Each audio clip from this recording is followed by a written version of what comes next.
Bienvenidos a su canal, el canal de Rainbow, en el cual hablamos de muchas cosas random y arbitrarias. Este va a ser un video distinto en el cual vamos a hablar sobre la ilustración. Quiero que este video sirva como una especie de enciclopedia para saber lo básico que hay que saber sobre la ilustración, porque es un movimiento que me parece muy genial y es algo que siempre quise hablar en el canal pero que nunca había hecho. Este va a ser un video distinto porque no voy a estar mostrando mi rostro y esto es porque me estoy tomando una pausa youtuber. Solamente lo saben las personas que me siguen en Instagram, así que si no me siguen en Instagram o en cualquiera de mis otras redes sociales, los invito a seguirme porque ahí estoy subiendo contenido muy entretenido a diario prácticamente. Además de eso, este es un contenido que está pregrabado desde hace mucho tiempo y que les quería compartir a modo de como una enciclopedia básica de lo que hay que saber sobre la ilustración, como ya les comentaba antes. Así que nada, empecemos con el video.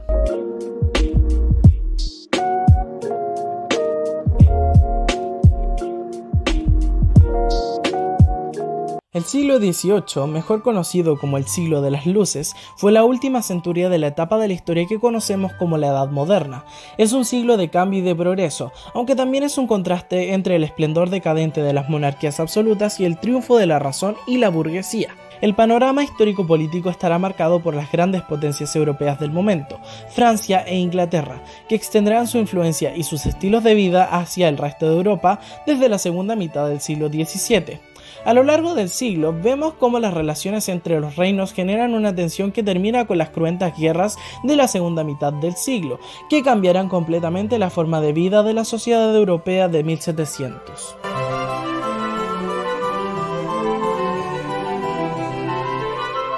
Los reinos de Europa desde finales de la Edad Media, debido a distintos factores como las cruzadas, el renacimiento urbano y del comercio, el encuentro con América y la caída de Constantinopla, que trajo consigo el conocimiento del mundo clásico y dio paso al humanismo y al renacimiento, pusieron fin al régimen feudal tan característico del medievo, que ponía al rey al servicio de los señores feudales, quienes junto a las cortes controlaban el poder del rey. La caída del feudalismo significó que Europa entrara en la Edad Moderna, pero además significó el afianzamiento del poder real. Un nuevo tipo de gobierno se crea en reinos como Francia, que durante el reinado de Luis XIV, apodado como el Rey Sol, el monarca alardeaba con frases tan osadas como «L'État c'est moi» o «El Estado soy yo», un nuevo tipo de gobierno donde el monarca concentraba todo el poder en su persona. Él tenía el poder de legislar, ejecutar y hacer justicia como mejor conveniera a su interés y a los del pueblo, donde solo tenía que justificar su poder ante Dios, quien había sido el que lo había puesto en el trono por gracia divina. Estamos hablando del absolutismo, el régimen político del antiguo régimen en Europa, que concentraba el destino de la nación en una sola persona, aunque hubo excepciones, como lo fue Inglaterra, que en las mismas fechas creaba el parlamento para comenzar a quitarle poder al monarca, que una vez fue tan poderoso como los monarcas franceses. La sociedad de la Edad Moderna se alejó del feudo, del castillo, y se fue a las ciudades, a los palacios, donde convivían con el rey disfrutando de la vida cortesana. Claro que esto incluía también prestarle un fiel servicio al monarca. El Palacio de Versalles en Francia es un símbolo de este sistema. Es una jaula dorada que Luis XIV manda construir para mantener a la corte y a sus cercanos entretenidos y que así lo dejen reinar solo. Este sistema en el siglo XVIII mostró una cara frívola y despreocupada. La población era estamentada y no había posibilidad de escalar entre cada clase. En Francia a esto se le conoce como los tres estados. El primer estado lo conforma el clero, el segundo estado lo conforma la nobleza y el tercer estado lo conforma el pueblo llano y la burguesía incipiente de las ciudades. El tercer estado era quien más sufría, estaba conformado por el 95% de la población y era el sostén de todo el reino, aunque eran sometidos a los impuestos altos y trabajos forzosos por sueldos mínimos. Esto sería el caldo de cultivo para una sociedad cambiante y despierta, que creía en la igualdad y en la libertad, que pronto tendría su expresión en el movimiento de la Ilustración.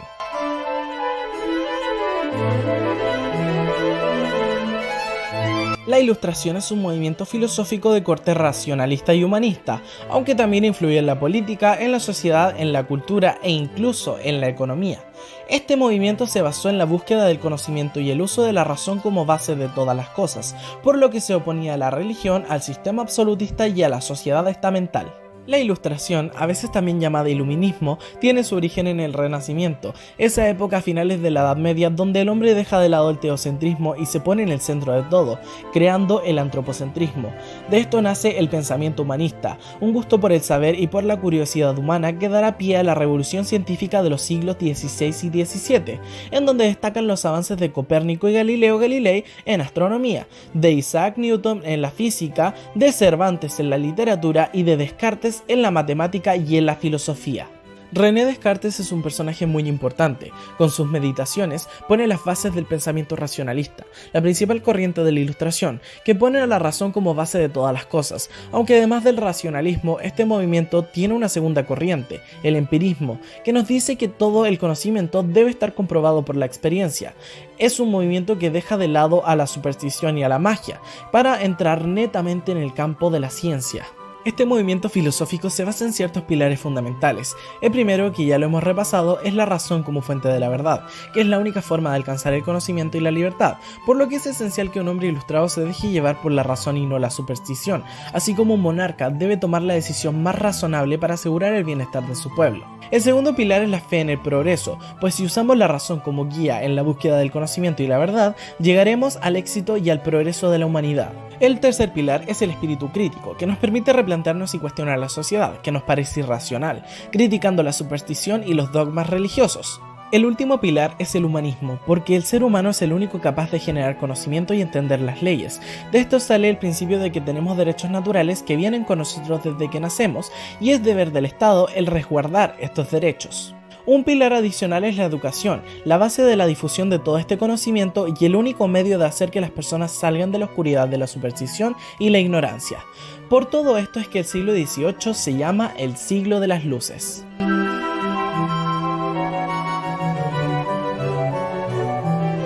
Los principales autores dentro de la Ilustración son franceses, pues la Ilustración nace en Francia. Sin embargo, es en este reino donde más se persigue y se censura este movimiento, aunque sin querer habían salpicado al mundo entero con las luces del conocimiento y la razón. Es una de esas veces donde la frase "el conocimiento es poder" tiene sentido e importancia. Al ser censurados y perseguidos en Francia, estos autores deben huir a otros países, donde son recibidos e invitados como verdaderas celebridades. Entre los más destacados tenemos a Rousseau, Voltaire, Montesquieu, Locke y también Kant. Montesquieu, en su libro El espíritu de las leyes, critica el sistema absolutista, argumentando que una sociedad de ley debería limitar el poder del rey y que todos los reinos deben tener un sistema político distinto. John Locke, en su segundo tratado sobre el gobierno civil, crea la división clásica de los poderes del Estado, el poder legislativo, el poder ejecutivo y el poder judicial, y dice que todos estos deberían ser regidos por un ente distinto, para evitar el poder absoluto.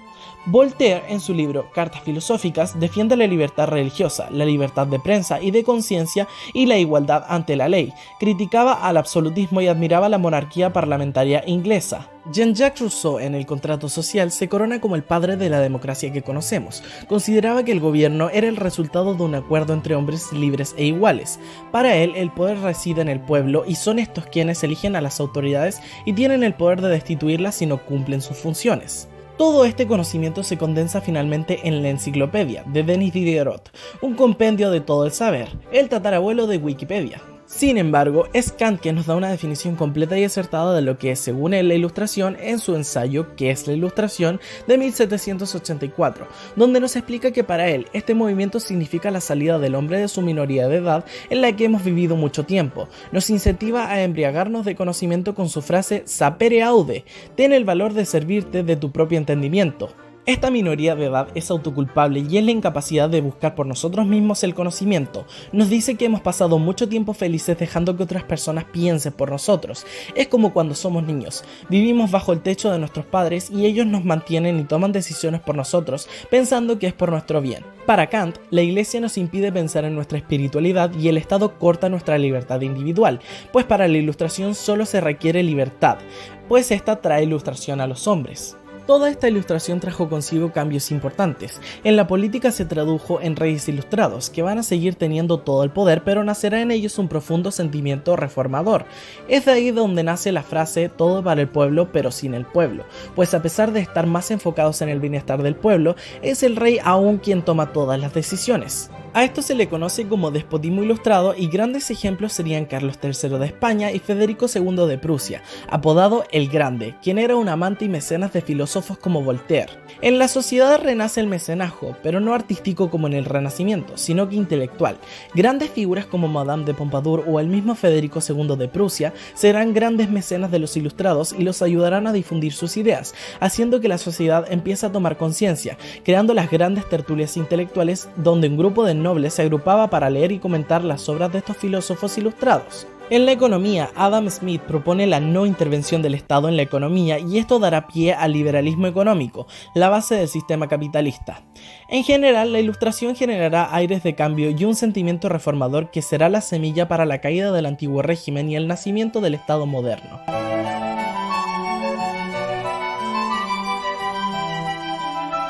Durante el siglo XVIII, el fuego de los mosquetes y el sonido de los cañones hicieron contraste con la luz de la razón.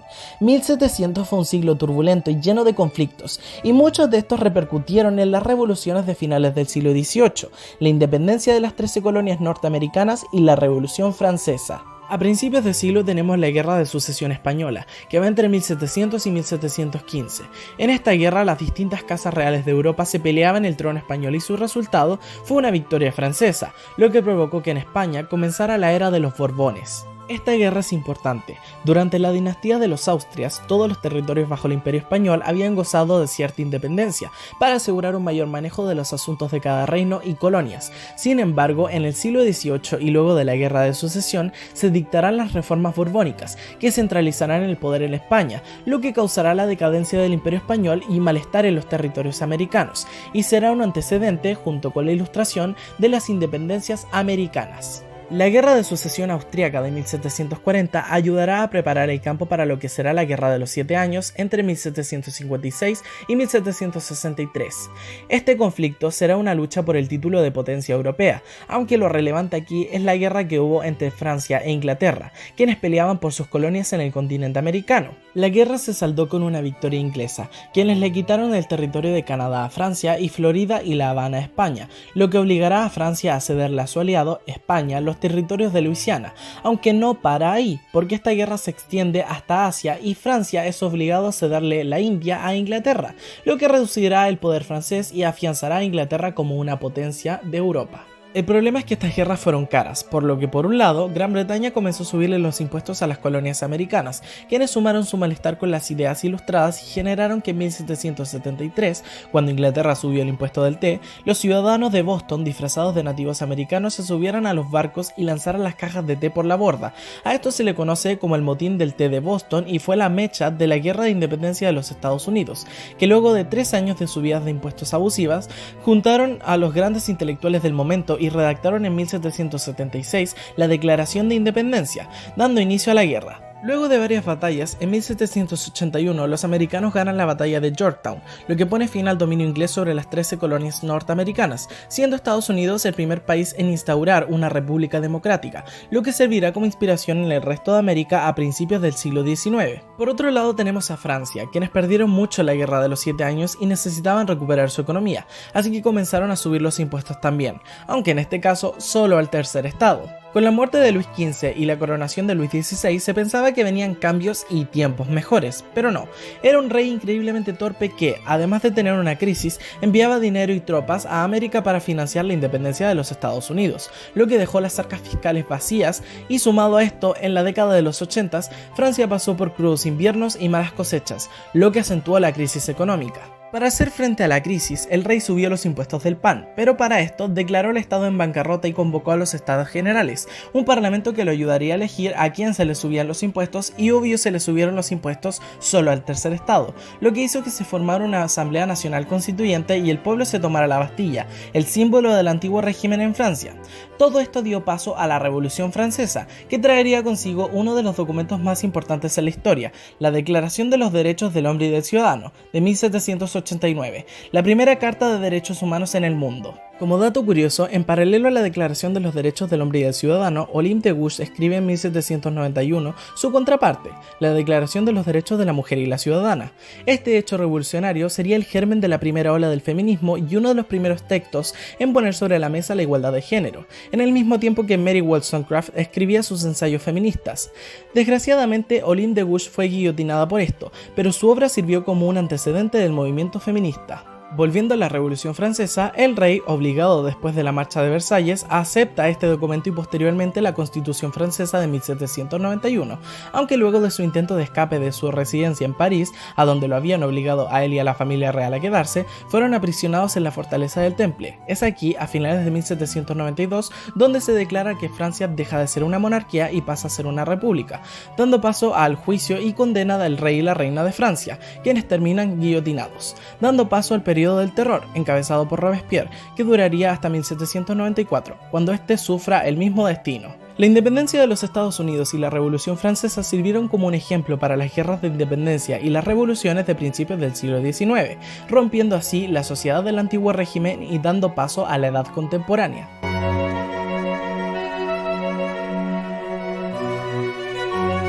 Finalmente tenemos que hablar de la influencia de la ilustración en la cultura y las artes. En el arte, tenemos que entender que antes de la ilustración, Europa se encontraba bajo el periodo barroco, un estilo artístico sobrecargado y teatral, lleno de dramatismo y exaltación de la monarquía, la nobleza y la frivolidad, que alcanzará su mayor esplendor en el siglo XVIII con el arte rococó. Con la Ilustración, sumada al descubrimiento de Pompeya y Herculano en 1739 y 1749, el pasado greco-romano sirvió de inspiración para el neoclasicismo, que se oponía al barroco y al rococó y proponía un arte sencillo, sobrio y delicado, inspirado en las estatuas y pinturas clásicas. Donde mejor podemos ver este cambio es entre los cuadros de François Boucher y Jacques-Louis David, pues mientras el primero pinta el lujo y la fantasía de la corte en colores vivos y tonalidades pastel, el segundo pinta escenas clásicas y sencillas, pinturas delicadas con un naturalismo marcado. La moda de este siglo también es una muestra de las influencias neoclasicistas, es cosa de comparar los atuendos rococó con el vestido imperio, de una sencillez impecable.